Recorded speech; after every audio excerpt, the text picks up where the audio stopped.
الله الرحمن الرحيم. الحمد لله رب العالمين، والصلاة والسلام على المبعوث رحمة للعالمين محمد وآله وصحبه أجمعين.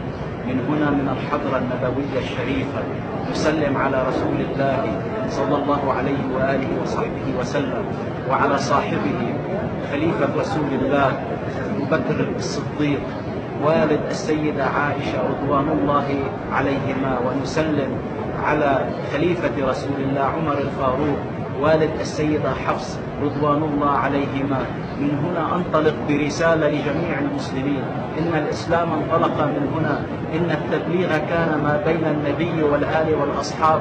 من هنا كانوا معا ومضوا معا وبلغوا الإسلام معا وتحملوا معا وتربصوا معا وصبروا معا، وكانوا قدوة للعالمين معا وتصاهروا معا وماتوا معا، والله سبحانه وتعالى راضي عنهم. لذلك لكل